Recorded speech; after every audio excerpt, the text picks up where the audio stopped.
Alright guys, here I'm blabbing my butt off. Tell you what I'm going to do. I never hit record. My camera started to power down. Yeah, had a case of you know what, dumb. Okay, start this again. The garden coop, I am making a self feeder for them. Feeder. You got it? Why I've done this, I see a lot of people, some people have asked me before, how come you just don't throw feed down on the ground for the birds? Number one reason was, several years ago, my wife and I used to travel and did a lot of NASCAR racing. Or not racing, but going to a NASCAR. And we'd be gone for 5 days or a week or whatever. I mean, we were able to take off and go. Her job was take off. We could do whatever we wanted to do. So, I didn't want my neighbors, I didn't want to have my kids coming over and take care of my animals. I didn't like that. It's my responsibility. So I decided to try to make feeders. That's why I have self-waterers out there. And I got to update every one of them here coming up, but I'm good with that. This chicken coop up here, the garden coop, does not have a self-water. It will get one come summer. When it's warmer, I can start on that, which would be simple because I've already got water into that building. But I got to make a self-feeder. I've made one already out of a 5-gallon pail. I did a video on that a year and a half ago, how I made it. And I would say I put it up whatever corner an iCard. I don't know how to do an iCard, guys. I've looked it up. I don't know how to get it from a download point into my Fillmore. I don't have a clue. My brain don't rack like that. So what I'm going to do is I'll put the description of that, a little link in my description box. But you're going to have to copy paste it because it won't let me do the link directly where you turn blue and you click on it or whatever you want to do. It don't do it for me. Don't get it. Not that smart. So you'll be able to copy it, paste it, and go with it, and you can see how I did the other one. But this one here is what we're going to do here. This here, I believe, is a 16-gallon container. I say that just because of this here, and it does resemble about 3 5-gallon containers will go in here. One bag of feed will bring it somewhere right around right here. So what I'm going to do is these are become feeding holes. I'll be drilling holes in the side of the tank, side of the can. These will be inserted. There'll be grooves cut in here so the feed can fall through. There'll be 2 grooves on each side. My plan is to do 3 in here because I have 15 birds. I'm not too sure if I'll be able to do 3 because of the amount of room I'm going to have down there. So, you got to have room for feed to fall and move around too. You just can't jam it in there. It's got to be able to flow. So, what the first thing I need to do now is I am going to go find a piece of plywood that fits in the bottom of this, and I'll show you why as time goes. Probably needs to be 5/8 of an inch thick. And I'll show you why that is. I need to measure and see what that is. Before, I've used the pails were perfect for 1x12, but this is bigger, so I'll have to use a piece of plywood. I went and measured the inside down at the bottom. It's right at 12 inches, just a little bit more maybe, but I need that to sit further in. That's bevel, the bottom, need to sit down some. So what I found was, I've got, this is cabinet board. Alright, so I kept looking around, where can I find it's 12 inches that I can make a circle. I so happened to find a top of a 5-gallon can, the lid, 12 inches. So I laid it down there, scribed it. Now I got to cut all this out, and you'll see why I've got to cut that and why that goes down the bottom. Alright guys, as you know, well, you don't know, I don't have a jigsaw. Well, actually, I do. It's very old, and I can't find bits for it. So I had to make my round circle, a bunch of cuts with this, and I took it to the grinder, kind of tapered it, kind of to fit the bottom of the barrel. Kind of made it kind of smooth in there, and we're in there. And there it's down now. So now, I'll show you what I got to do next. I drilled out this hole I told you in this wood. Now, I guess I forgot. This hole I got here is not 4-inch. I mean, the hole saw is 4-inch. You really probably need 4.5 inch.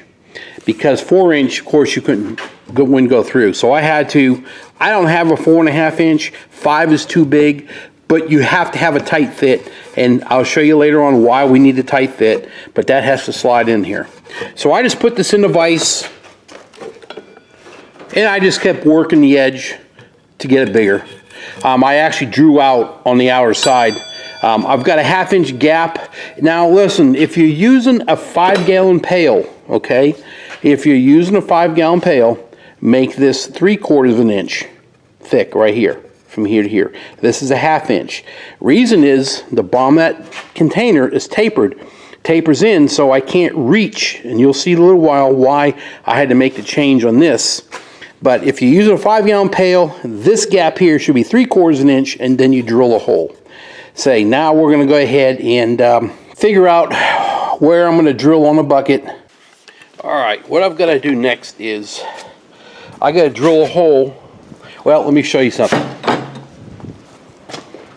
Alright, there we go. That hole there is going to fit that end of the pipe going through the bottom of this bucket. So I'll show you what I've got to do here. I've already got it marked. I've measured from the top of that board that's inside here, the top of the board. I measured the board from inside. I took a tape measure to here. So I just transferred that measurement from here to out here. So there we go. That's where the top of that board sits inside.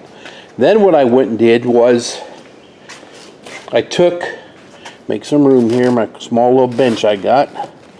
I set this way. I took my tape measure and I kind of went from the bottom, I kind of went from this bench to this neck right there. And I come up with, I'm pretty close to 3.5 inches. Real close to it. So I took that and I transferred that to here to 3.5 inches. And there we go. We're right there. So the bottom of this hole that I've got to cut.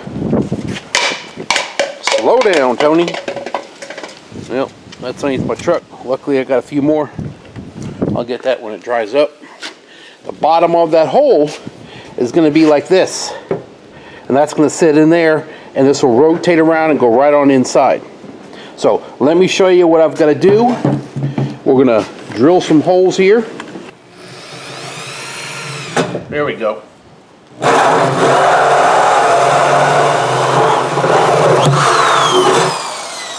All right. Now I'm going to have to carve this bigger because this doesn't fit. But we'll just have to carve it as we go. So that will end up taking, and it'll rotate on in, and it'll sit right in here. Okay, remember I told you that this hole was going to be too small for this. So what I did was I need that bottom right here to be there. So I laid that there, and I just took a marker and transferred my image all the way around the whole thing. So now what I'm going to do is work on using this right here, and now let's cut away as I need to go all the way around till it fits. All right, the hole's drilled. Now I did, my measurements are going to have to be different because it was sitting up too high, and I'll show you what's going on. Okay, what has to happen now is that this is going to slide in here. Let me back up so you can see more. This is going to slide right on in. It's going to rotate down, and let me flip this around. Let's get the camera down real quick. As you can see, the neck falls straight down inside there. Why do I have that board here? That's so that this doesn't fall out on its own. Like, if you didn't have that board here, this neck would fall out sometimes like that. But putting this in here, and when you put all the feet on top, it locks in its spot. Now you're going to say, how are they going to get feet in here? Well, we're not done yet. And you can see there is a gap here. Like I said, I'm going to change my settings. I'll tape that off. I learned, so now my next one, show you how I cut this. And what we're going to be doing is, okay, this is what I'm going to do.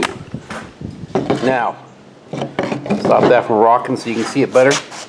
Okay, this is going to sit in the bucket. I'm going to cut out this line here across the top, cut that section out completely on this side and that side. So feed will fill in a bucket and it falls in here and it self-feeds. I'll show you when I'm done. But this here measures 3 inches high by 2.5 inches wide. How did I come up with that figure? I've done this for several years. At first I had them small, you know, a small cut in here, and thinking it wasn't going to work, and it didn't work. So I had to enlarge this hole. This is the third time I've gone this big. The third adjustment. My other feeders I have out for my other chickens are this size now. So now I need to cut this out right here, and then I'll flip it over and I'll do that side, and I'll show you when I'm done. Alright, here you go. There's my notches I cut in there. And they don't gotta be perfect, because all it's going to do is put feed through. So now what's going to happen is I'll stick that in here. It's going to slide inside that wood. I don't know if you can see in there, but it slid inside the wood. I'll flip it up here in a second so you can see what's really going to happen. Okay. Can you see the daylight that's passing through down there? Both sides. So now the feed that's in this bucket is going to fall in, and their birds will get their feed. You can kind of look in there. You can see it. That's how they get their feed. Now I'll have to go and fix this right here so that, you know, the feed doesn't fall out. But first thing I really need to do is decide if I'm going to put 3 of these in here or just 2. I think 2 is going to be very good. So now I need to go ahead and figure out how I'm going to set number 2 in here to get so it falls in exactly into my cut.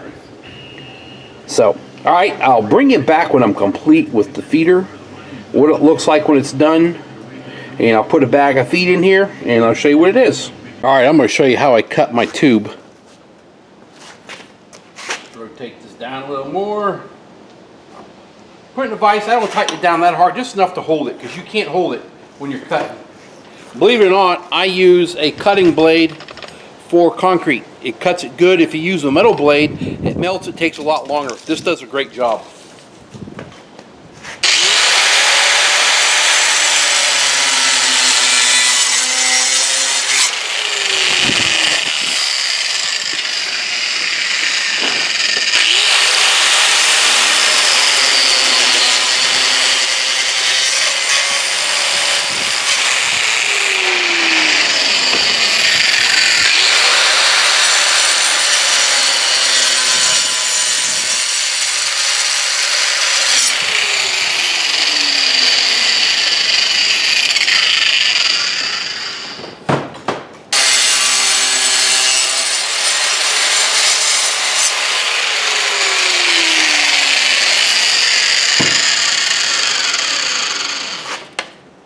Here we go. Now let's clean this all up. Alright, how I found a straight line to be 180 degrees the other side, I just kind of just laid my level there. I kind of knew, I kind of measured from this point to the side of the can, this point to the side of the can, and I made my straight line. So then I went ahead and marked it this side. I knew the distance from here to here, so I marked that, and then I cut that. Alright, both sides are drilled, cleaned up. I need to clean these more right here. But anyway, what I do, another thing you got to do is, because when you put these in here, when these are sitting inside here, that's kind of basically close to the ground. Alright, there we go. It's kind of right from here to here is close to the ground, and the chickens stand up, and they will bend way over to get in. So I screw on 2x4s on the bottom. Just got 2 screws, 2 back there and 2 underneath here. But I do not put the board, I do not put these 2 ends this way, because the chickens will have a habit of wanting to step on that to eat. So I just put it right here so they're down low, they can reach in, they can eat and fill up. Alright, let me clean the rest of this all up here. I'll put it together, I'll show you the final, and then we'll put some feed in it. Alright, I got this container all done basically. I got one more little trick in my sleeve I'm going to do, but here it is, the feeder. They can go in from both sides. You see how that 2x4 raises it up an extra 2 inches so the birds don't crouch down when they stick their head in there. And you can see how that's going to be. And they'll just reach in and eat. I have been using these for, I don't know, 5 years, 6 years. I put tape around the edge because there was that gap I showed you before, and I had to adjust this one also, so I had to put tape around the top of that one. Birds ain't going to get to it. They're not going to eat it. We're good. I've used that tape anyway on my other one too. So there we go. It's done. And I'm glad I did not put 3 in there. 2's fine. So I'm going to put the feed in, and I'll show you what it looks like when the feed goes in there. Okay, I just dumped the feed in. And you can see the feed has already fallen through there. Oop, my camera's loosened up. You can see the feed's already in there. And as I peck away, it just keeps falling down. And let's see this one. Yep, there's one in there too. Alright, now, I'll probably add... Happy, what are you doing up there? Huh? Oh, okay, say bye. She lays on top of that box. I'm going to move her bed up here this winter, or this summer, this winter, whenever. And I'm going to get this run electric. I'm going to put a electric deal up here, socket, so I can plug her heater in. Because she don't use it over there anymore. I think she's worried about something attacking her. I'm not sure. She just doesn't use it up there. She would much rather be on top of that box. Happy. That's Reslace right there.